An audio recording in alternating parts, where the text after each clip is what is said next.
श्री शिवाय नमस्तुभ्यम।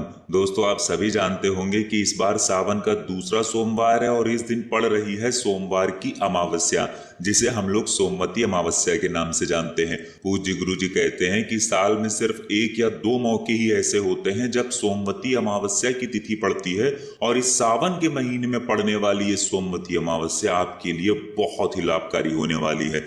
अगर आप अपने जीवन में धन से संबंधित समस्या का सामना कर रहे हैं, या फिर आपके व्यापार में बढ़ोतरी नहीं हो रही है, या फिर आपकी नौकरी में कोई समस्या आ रही है, और या फिर आपके जीवन में किसी भी प्रकार का दुख कष्ट चल रहा है, तो गुरु जी कहते हैं कि आपको शिवलिंग के ऊपर सिर्फ कुछ काले तिल के दाने से ये विशेष उपाय जरूर करना चाहिए। तो चलिए जानते हैं क्या है वो उपाय। लेकिन उससे पहले एक प्रार्थना, अगर आप चैनल पर नए हैं तो कृपया चैनल को सब्सक्राइब अवश्य कर लें। देखिए, इस बार सावन में बहुत ही दुर्लभ संयोग बने हैं। पहले तो सोमवार की अष्टमी आ चुकी है, फिर उसके बाद गुरुवार के दिन एकादशी की तिथि पड़ चुकी है, और अब पड़ रही है सोमवती अमावस्या की विशेष तिथि। यानी ये सावन का महीना हम लोगों के लिए बहुत ही शुभ मुहूर्तों के साथ आया है। तो गुरु जी कहते हैं कि ऐसे मौकों को हम लोगों को अपने हाथ से यूं ही नहीं जाने देना चाहिए। हमारे जीवन में चल रहे समस्त प्रकार के दुखों को, कष्टों को, समस्याओं को दूर करने के लिए हमें शिवलिंग में कुछ विशेष उपाय जरूर करने चाहिए। चलिए बात करते हैं गुरु जी द्वारा बताए गए इस खास उपाय के बारे में। देखिए, इस उपाय के लिए आपको सिर्फ 11 काले तिल के दाने ले लेने हैं, और साथ ही साथ आपको लेना है 1 लोटा जल। देखिए, आप जो 11 काले तिल के दाने लेंगे उनमें से कोई भी दाना सफेद तिल का नहीं होना चाहिए। अमावस्या की तिथि है और सोमवार का दिन है। अमावस्या की तिथि भगवान विष्णु को समर्पित होती है, और सोमवार का दिन हमारे महादेव को समर्पित होता है। और जब भी हम काले तिल के दाने से अमावस्या की तिथि में शिवलिंग में कोई भी उपाय करते हैं, तो हमें भगवान विष्णु की भी कृपा प्राप्त होती है, और साथ ही साथ महादेव की भी कृपा प्राप्त होती है। इसी के साथ आप जो 1 लोटा जल लेंगे, वो जल आप स्टील के पात्र में लेंगे। इस स्टील में आप पूरा लोटा जल से भर लेंगे, और इसमें आप 1 चम्मच या 2 चम्मच कच्चा दूध मिला लेंगे। कच्चा दूध अगर आपको गाय का मिल जाता है तो ये आपके उपाय के लिए बहुत ही विशेष हो जाता है। लेकिन अगर गाय का नहीं मिल पाता है तो फिर आप अन्य दूध का भी इस्तेमाल कर सकते हैं, लेकिन दूध कच्चा ही होना चाहिए। अब ये दोनों सामग्री लेकर आपको पहुंच जाना है किसी भी पीपल के वृक्ष के नीचे। देखिए, सबसे पहले आप पीपल के वृक्ष के नीचे पहुंच जाएंगे, और ये 11 काले तिल के दाने एक एक करके इस 1 लोटे जल में डाल लेंगे। 1 काले तिल का दाना डालिए और ओम नमो भगवते वासुदेवाय मंत्र का स्मरण करिए। दूसरा डालिए और फिर ओम नमो भगवते वासुदेवाय मंत्र का स्मरण करिए। इसी प्रकार 11 काले तिल के दाने डाल दीजिए और 11 बार ओम नमो भगवते वासुदेवाय इस मंत्र का स्मरण कर लीजिए। फिर उसके बाद ये काले तिल मिला हुआ जल आपको पीपल के वृक्ष की जो जड़ होती है उसमें समर्पित करना है। धीरे धीरे जल समर्पित करते जाएंगे, और लगातार आप ओम नमो भगवते वासुदेवाय इस मंत्र का आप स्मरण कर लेंगे। लेकिन जल आपको पूरा समर्पित नहीं करना है, बल्कि आधा समर्पित करना है। आधा जल समर्पित करने के बाद फिर आधा बचा हुआ जल लेकर आपको पहुंच जाना है शिवालय।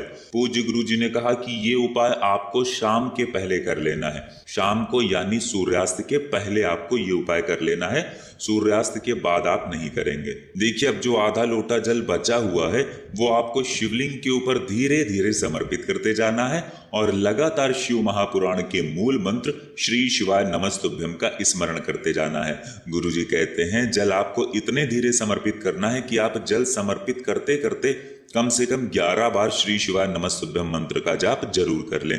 फिर इसके बाद वहीं शिवलिंग के सामने बैठकर आपके जीवन की जो भी समस्या है, जो भी दिक्कत है, वो महादेव से दूर करने के लिए आप प्रार्थना कर लेंगे।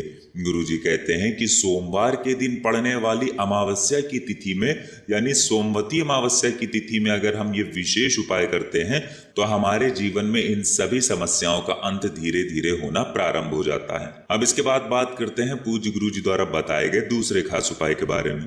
देखिए, दूसरा उपाय बहुत ही खास होने वाला है उन लोगों के लिए जिनके शरीर में किसी भी प्रकार का रोग हो गया है। सोमवती अमावस्या की तिथि ऐसी तिथि होती है जिस दिन हम अगर ये उपाय कर लेते हैं तो पूज्य गुरु जी कहते हैं कि हमारे शरीर से भारी रोग भी समाप्त हो जाता है, खत्म हो जाता है। अगर हमें सालों से कोई बीमारी ने परेशान कर रखा है, डॉक्टरों की दवाएं खाने के बावजूद भी हमें आराम नहीं मिल पा रहा है, तो हमें सोमवती अमावस्या के दिन ये विशेष उपाय जरूर करना चाहिए। देखिए इस उपाय के लिए आपको 1 लोटा जल ले लेना है। इस जल में आपको थोड़ा सा पीला चंदन मिला लेना है। थोड़ा सा पीला चंदन आप घिस लीजिए, उसमें थोड़ा सा जल मिला लीजिए, या फिर आपके पास अगर थोड़ा सा सूखा हुआ पीला चंदन है तो आप उसको भी इस जल में मिला सकते हैं। यानी किसी भी फॉर्म में आपको पीला चंदन थोड़ा सा इस जल में मिला लेना है। फिर उसके बाद आपको 5 काली मिर्च या 11 काली मिर्च या 2 काली मिर्च या 1 काली मिर्च, जितनी काली मिर्च भी आपके पास उपलब्ध हो उतनी काली मिर्च को आप पीस कर इस 1 लोटे जल में मिला लीजिए। गुरुजी ने कहा कि आपके पास काली मिर्च जितनी भी उपलब्ध हो उनको पहले अच्छे से पीस लीजिए, यानी चूरा कर लीजिए, और फिर इस जल में मिला लीजिए। फिर इसके बाद आपको इसमें मिलानी है 7 बेलपत्रियां। देखिए 7 बेलपत्रियां आपको अगर मिल जाएं तो आप मिला लीजिए, नहीं तो शिवालय में आजकल बहुत सारी बेलपत्रियां शिवलिंग के ऊपर चढ़ी हुई रहती हैं, तो आप उनको उठाकर जल से शुद्ध करके फिर उनका भी इस्तेमाल कर सकते हैं। पूज्य गुरुजी ने कहा कि बस आपको एक बात का ध्यान रखना है कि बेलपत्र की पत्तियां कहीं से भी टूटी हुई नहीं होनी चाहिए, और बेलपत्र की डंडी के आखिर में जो डूट होता है यानी जो डंठल होती है उसको भी आप तोड़कर अलग कर लेंगे। ये 7 बेलपत्रियां भी आपको इसी जल में मिला लेना है। फिर इसी के साथ सबसे आखिर में इस जल में आपको मिलाना है 7 पत्तियां किसी भी वृक्ष की। आपके घर के आसपास जो भी वृक्ष हो उन वृक्षों की आपको 7 पत्तियां मिला लेनी है।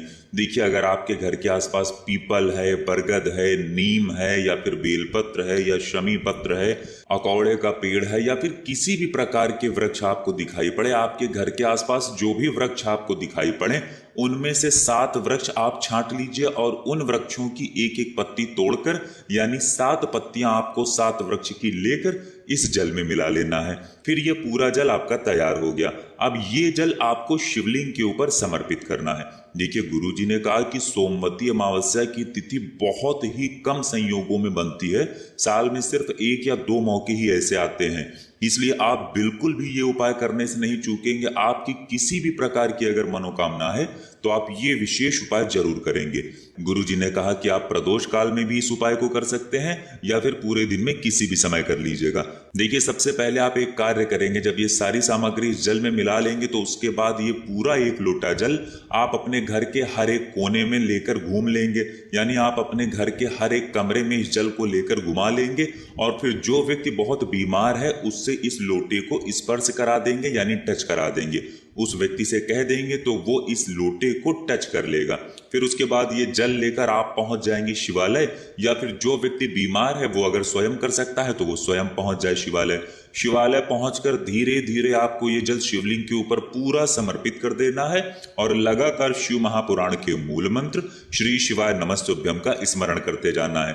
सारी पत्तियां, सारा चंदन, सब कुछ आपको शिवलिंग के ऊपर समर्पित कर देना है। फिर उसके बाद आपका थोड़ा सा जल जो बचा है वो आपको शिवलिंग की जो चौखट होती है उस चौखट में थोड़ा सा जल आपको समर्पित कर देना है। लोटे में थोड़ा सा जल बचा लेना है और वो शिवलिंग की चौखट में कहीं पर थोड़ा सा समर्पित कर देना है। तो उस समय महादेव से अपने जीवन में चल रहे, गुरुजी ने कहा कि जब हम जल समर्पित कर लेंगे तो उसके बाद महादेव से हमारे शरीर में या फिर हमारे घर के किसी सदस्य के शरीर में जो बीमारी है उसको दूर करने की प्रार्थना कर लेंगे। चाहे जैसा भी रोग हो उसको दूर करने के लिए प्रार्थना करते हुए फिर वापस अपने घर आ जाएंगे। तो दोस्तों ये थे पूज्य गुरुजी द्वारा बताए गए 2 बहुत ही खास उपाय। अगर आपको जानकारी अच्छी लगी हो तो वीडियो लाइक करिएगा। मिलते हैं फिर एक नए वीडियो के साथ। श्री शिवाय नमस्तुभ्यम।